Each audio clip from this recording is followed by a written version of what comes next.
Well, we're you know super excited, like I'm sure a lot of people are this time of year. We think we've got a really good crew, and I think the theme here is just progression. I think we've progressed. It's hard to believe that this is Coach St. John and Coach Metcalf and I are entering our 6th year at Iowa State. Time flies when you're having fun, right? And this has been fun and continues to be fun, and I think we've got a chance to have a really fun year. So with that, I'll let you guys talk to me. What's the challenge and the opportunity for David moving up to 165? I think that's great. I think challenge and opportunity are the two words, and I think that's what he strives for, and I think that's what he's about. 57 was a weight that was, he really had to focus on, and not that he did a bad job there. It wasn't the difference in him winning or losing and when he won and when he lost.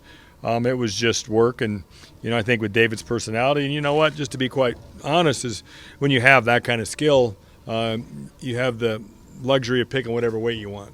And he picked 165 this year, and that is really what it boils down to. Was he decided, you know what, I'm going to focus on eating, and I might not ever get more than 7 or 8 pounds overweight, but that's fine with me, and that's where I want to compete at. So I know he'll be ready to go. I know it's a good weight. I know it's a deep weight, and I think that makes it even more exciting. That's something you can go tell your grandkids, that you picked the hard weight and you won the hard weight. Coach, can you touch a little bit on what this freshman class is doing for the upperclassmen coming in and putting pressure on them? So when this whole freshman class thing started, I did not realize it was going to morph into such a big class. With some gray shirts that we had around last year that are now technically freshmen as well, I think we're right at 20, 19 or 18 or right around 20. So there's strength in numbers, and these guys happen to be also pretty darn good wrestlers. They're very competitive, the whole group. They've really bonded together. I think that they're, going to be, make a difference right away for us. I know they have in the room in terms of just pushing the older guys, and there's no back seat taking right now. I can tell you that with this freshman class. I know a guy like Casey Swiderski, you've been high on him since he got here. What does he bring? What have you seen so far?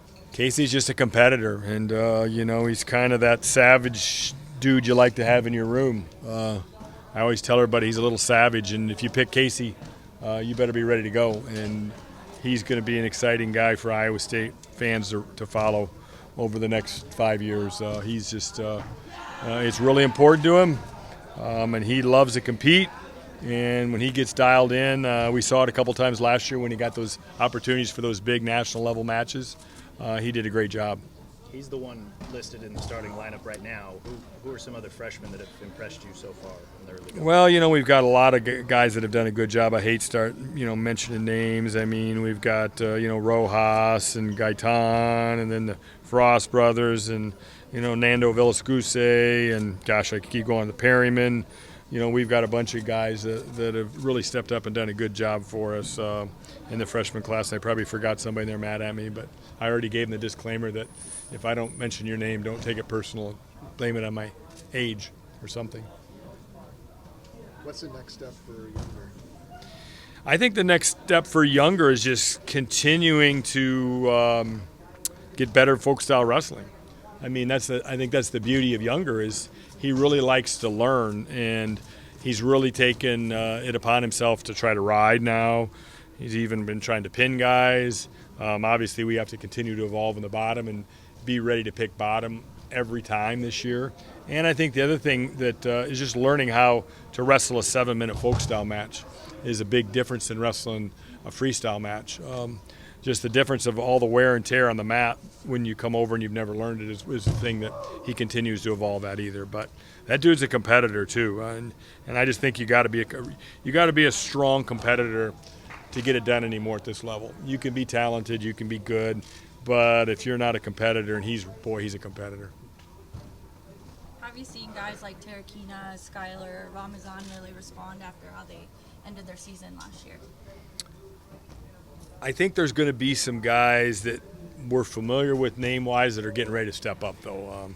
You got Terakina, you got Ramazan, you got Redding, You got Judge. You got Skyler. You got of course everybody knows Coleman and Younger and David, but there's a bunch of those guys there that I think really made some improvements. I know Sam Skyler made some great improvements over the summer.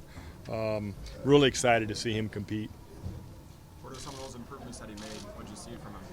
Well, I think we always knew there was a good wrestler in there. I think more than anything with Sam was just getting to believe in himself. For a guy that is big and strong as he is, he's got to get himself on his side, if that makes sense. He's got to become a bigger fan of himself. So I'm trying to get him a whole lot cockier. That's my goal, is to get him really cocky this year. Once we get a cocky Sam, we're going to have a really good guy. 65 was a little bit of a revolving door last year.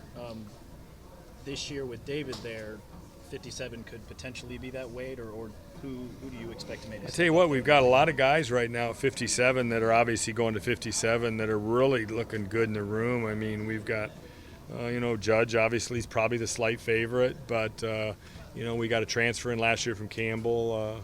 Jason Kreiser's really been looking good.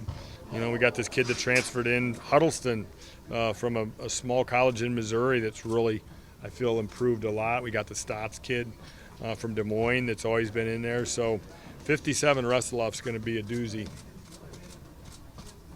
Don't have any predictions there. Zero. Coach, very successful dual season last year. When putting your schedule together for this season, any adjustments to that based off the performances or where you go? No, I mean, I think the one thing we wanted to get on our schedule this year that we weren't able to get on the last couple of years was like a 2-day tournament. So going to the Southern Scuffle will give us that. We wanted to get that on there. I don't love the timing of that tournament because I'm a big believer in sending kids home over the holidays and giving them a break, and such a long season. I mean, we open November 5th, and we're not done until mid-March. So that was kind of the one adjustment we made where we're going to do that. But, we've got a pretty darn tough schedule, and it just kind of worked out that way based on who we owed trips to and who owed us trips. And, I don't know if we necessarily went out and got anybody. Well, besides, going to the Florida and the New Orleans thing, that definitely is going to step up our schedule. I mean, looks like right now we're set to wrestle Wisconsin on the first Saturday night in November, and I think I just saw rankings out that we're 9 or they're 9 and we're 10 or something. So right away out of the gate, we're going to get a top 10 match. The timing of the New Orleans trip and then the Scuffle, is that going to, it might be too early, but impact who might go to what, or if you send the 18 to the Scuffle? Absolutely. We'll have to make some, we'll see where guys are weight-wise, health-wise. I don't see us taking 10 starters to the Southern Scuffle. I would like to. That would be my goal. But just in terms of resting and seeing how guys respond and how young guys, we're going to have a couple young guys in there, how they do with their weight and stuff like that, we'll see where it's at. But that's the goal. Yeah. Roderson's a guy that you have listed at 74. I know he did the freestyle thing last spring. What have you kind of seen? No, and that's a guy that when I mentioned all those names, that was the guy that I forgot. Julian did a great job in the offseason. He did a lot of freestyle. He spent some time in Colorado Springs. All stuff he didn't have to do, and he did do.